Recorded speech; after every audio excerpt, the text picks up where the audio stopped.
Have you noticed that there has been a very alarming rise in volcanic activity in recent months?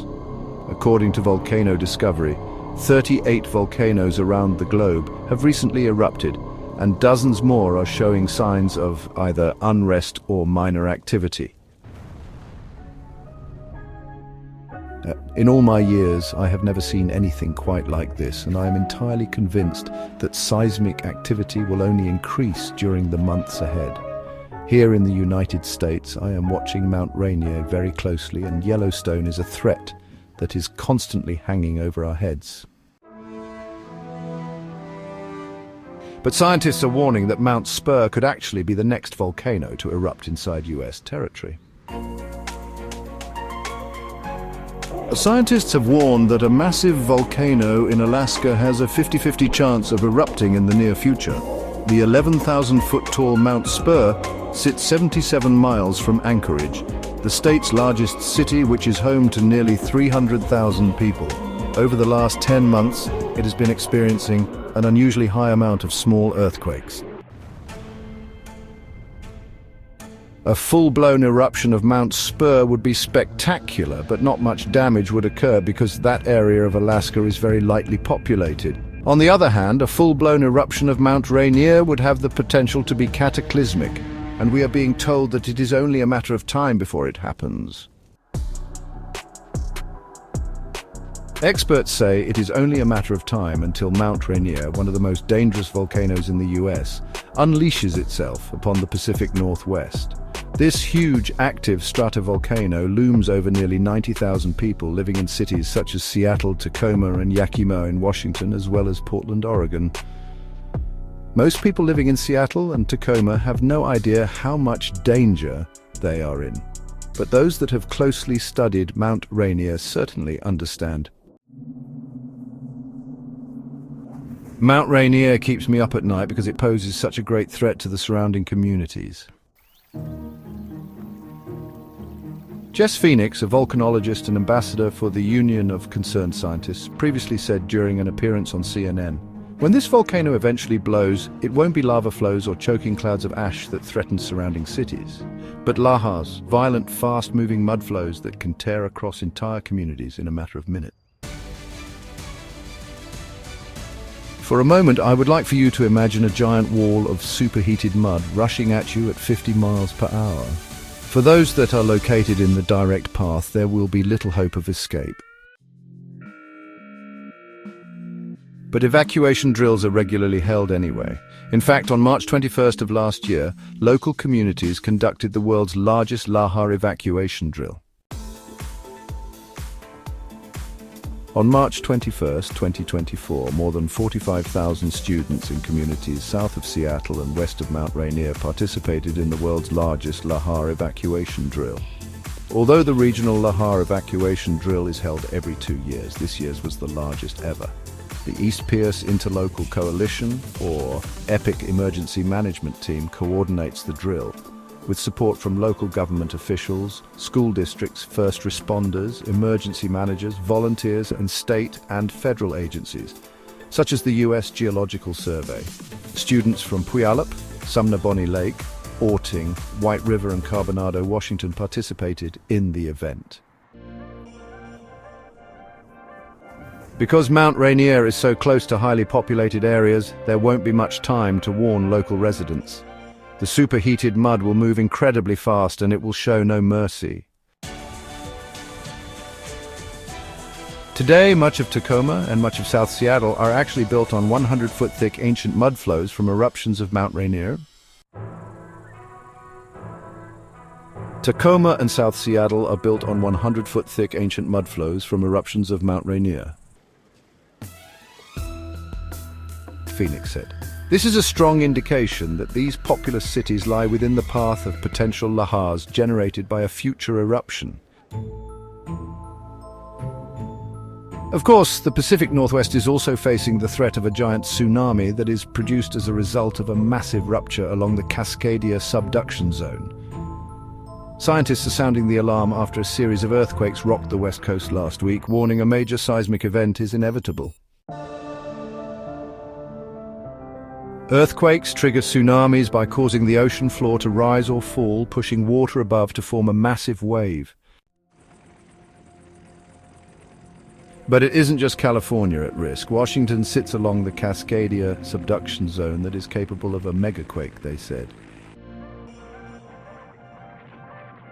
One scientist that has studied the Cascadia subduction zone very closely is warning that a large enough earthquake could potentially generate tsunami waves up to 80 feet tall.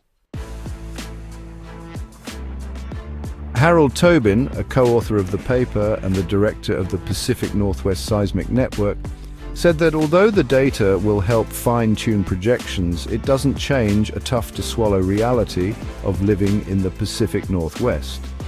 We have the potential for earthquakes and tsunamis as large as the biggest ones we've experienced on the planet, said Tobin, who is also a University of Washington professor. Cascadia seems capable of generating a magnitude 9 or a little smaller or a little bigger. A quake that powerful could cause shaking that lasts about 5 minutes and generate tsunami waves up to 80 feet tall. It would damage well over 500,000 buildings, according to emergency planning documents. Can you imagine what that would look like? We are talking about a natural disaster that would be absolutely unparalleled in our history. Of course, Yellowstone has the potential to produce a disaster that would be even larger than that. If a full-blown eruption of the Yellowstone Supervolcano were to occur, everything within 50 miles would be all but annihilated. Virtually the entire country would be covered in thick ash, and the whole world would experience a volcanic winter for an extended period of time. While the blast would kill thousands and send rivers of molten lava pouring up to 40 miles from the eruption site, this would only be the start of the devastation. Experts predict that every town in a 50-mile radius would be all but annihilated by the same pyroclastic flows that created the petrified figures of Pompeii. Meanwhile, the United States would be blanketed in a thick layer of choking ash as the world plunges into a volcanic winter which could last for years. A volcanic winter caused by a full-blown eruption of Yellowstone would cause a dramatic decline in global temperatures, and that would make it extremely difficult to grow much of anything. Professor Mather says that some estimates suggest global cooling of around 5 degrees Celsius, or 9 degrees Fahrenheit for several years, with temperatures potentially falling up to 10 degrees Celsius, or 18 degrees Fahrenheit in the first year. A recent preprint study conducted by the Arctic University of Norway suggests that the maximum cooling a volcanic event could produce is 12 degrees Celsius, or 21.6 degrees Fahrenheit.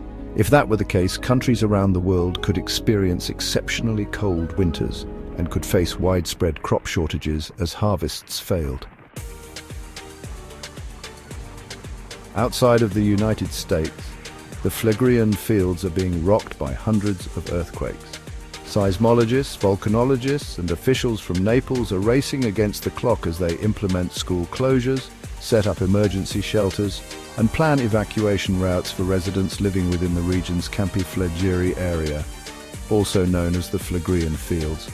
After over 600 earthquakes have been recorded since Saturday, with magnitudes ranging from M2.0 to M3.9, this is the most and the strongest the region has seen in 40 years. According to data from the National Institute of Geophysics and Volcanology, or INGV, the town of Pozzuoli is the nearest populated area closest to the epicenter of the earthquake swarm, prompting officials to close schools there until further notice.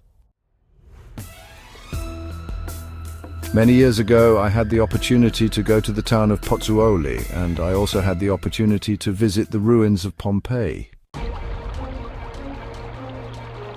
We have seen cataclysmic disasters in this region before, and I will be carefully monitoring future developments. Meanwhile, Santorini has recently been shaken by more than 20,000 earthquakes.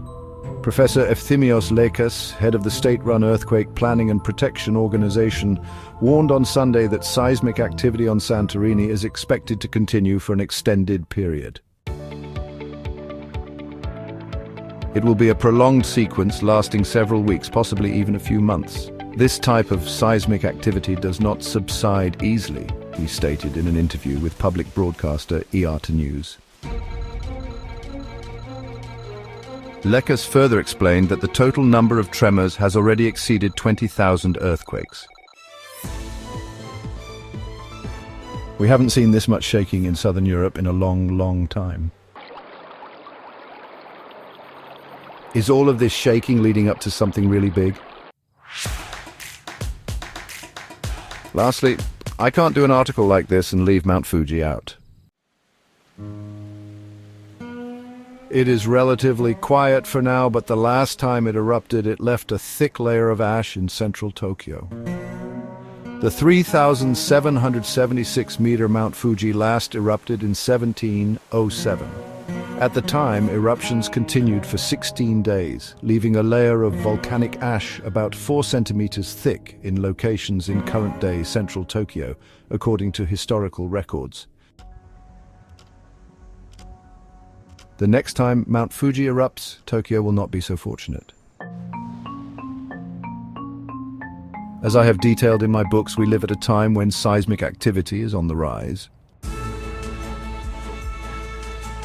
What we have experienced so far is just the tip of the iceberg.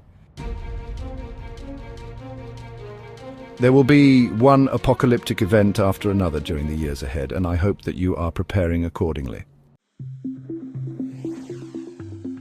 Michael's new book entitled Why is available in paperback and for the Kindle on Amazon.com, and you can subscribe to his Substack newsletter at michaelsnyder.substack.com. About the author Michael Snyder's new book entitled Why is available in paperback and for the Kindle on Amazon.com, he's also written 8 other books that are available on Amazon.com, including Chaos End Times, 7-Year Apocalypse Lost Prophecies of the Future of America, the Beginning of the End, and Living a Life That Really Matters. When you purchase any of Michael's books, you help to support the work that he is doing.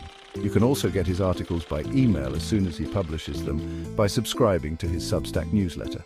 Michael has published thousands of articles on the economic collapse blog End of the American Dream and the most important news, and he always freely and happily allows others to republish those articles on their own websites.